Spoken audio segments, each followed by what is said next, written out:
सभी दोस्तों को मेरा नमस्कार। आज बात करते हैं कि 50 ग्राम में चांदी की ईंट अगर दहेज में लड़की को दी जाए तो उसको ससुराल के सारे सुख मिलते हैं।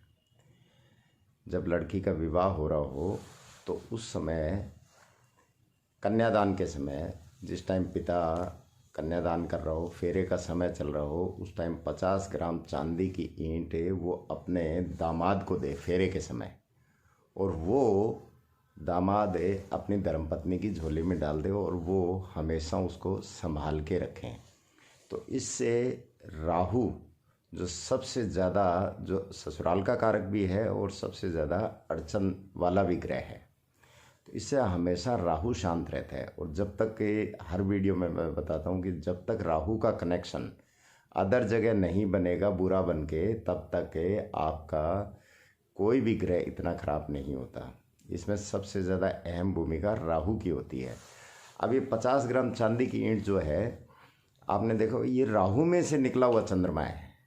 जैसे हरा नारियल है, उसको अमृत तुल्य माना गया है, तो नारियल क्या है? नारियल राहु होता है, और उसमें जो पानी होता है वो पेट के लिए रामबाण बताया गया है। और पेट के लिए नहीं, बहुत सी बीमारियों के लिए रामबाण बताया गया है। इसका यही कारण है कि राहु अमृतपेयी है और नारियल में जो पानी होता है वो चंद्रमा है, और चंद्रमा अमृत ही है एक तरह से। तो वो राहु से निकला हुआ चंद्रमा जब पेट में जाता है तो वो सारी बीमारियों को, कचरे को साफ कर देता है। तो इसी तरीके से ससुराल है वो राहु है। ससुराल से चांदी की ईंट जो दी जाती है वो चांदी चंद्रमा है। अच्छा, उसका ठोस आकार है वो, उसको शुक्र भी मान सकते हो आप। शुक्र और चंद्र दोनों चमकते सितारे हैं, और इसकी चमक में धुआं चाहे कैसा भी हो, धुंध कैसी भी हो, जहाँ चमक होगी वो धुआं उड़ जाता है, रोशनी पूरी आती है। इसी तरीके से राहु ससुराल है, और राहु से निकला हुआ चंद्रमा यानी ससुराल से मिली हुई चांदी, तो वो नारियल वाली बात बनती है। तो वो राहु से निकला हुआ चंद्रमा जब घर में रहेगा और उसको संभाल के रखेंगे तो वो ससुराल के बच्ची को सारे सुख देता है। ये हर बेटी के माता पिता को करना चाहिए कि जब भी उसकी शादी करें तो सबसे पहले ये ध्यान रखें कि 50 ग्राम चांदी की ईंट ज़रूर देनी चाहिए। फेरे के समय अपने दामाद को दें और दामाद उनकी झोली में डाल दें, वो आजीवन उसको संभाल के रखें, तो ये सारे सुख देने में समर्थ होती है। अगर झगड़ा कलेश वगैरह हो तो भी यहाँ तक नौबत नहीं आएगी कि इंसान का तलाक हो जाए, हस्बैंड वाइफ का। अच्छा, दूसरा, पुरानी मान्यताओं के अनुसार आपने देखा होगा आजकल तो बच्चे क्या कोर्ट मैरिज भी कर लेते हैं, रीति रिवाजों को भी नहीं मानते हैं। लेकिन पहले क्या हुआ करता था कि जब बेटी को विदा करते हैं, आज भी करते हैं, जो संस्कारी लोग हैं जिनको पता है, जो भारतीय संस्कृति को मानते हैं, परंपराओं को मानते हैं, उनको आज भी पता है कि जब बेटी को विदा किया जाता है तो सबसे पहले वो चावल या वो चावल से बने हुए जो खील होती है वो अपने ऊपर से यूं फेंक दी जाती है।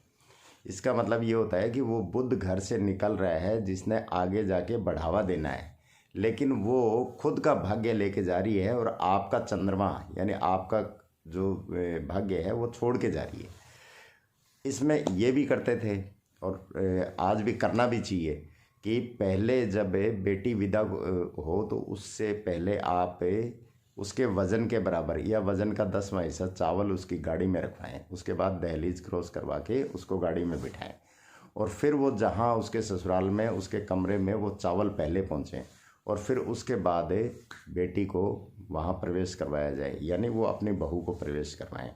तो इससे सास बहू के भी झगड़े नहीं होते। इसमें चंद्र और शुक्र दोनों का उपाय छुपा हुआ है। ठोस चांदी है वो शुक्र को भी रिप्रेजेंट करती है, तो सास बहू के भी झगड़े नहीं होंगे, मन की शांति भी बनी रहेगी, घर की शांति भी बनी रहेगी, और मियाँ बीवी में जो क्लेश होना चाहिए या नहीं होना चाहिए जो भी है वो नहीं होगा। अगर हो रहा है तो वो कम होगा, बहुत ज़्यादा हो रहा है तो कम हो जाएगा, और कम हो रहा है तो वो बिल्कुल ठीक हो जाएगा।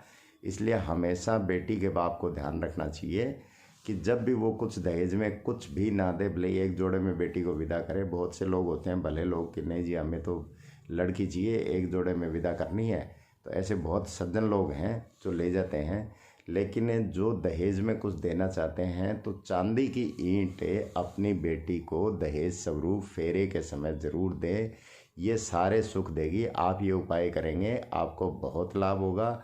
आप करके देखेंगे तो आपको लाभ ही लाभ होगा। नमस्कार, धन्यवाद।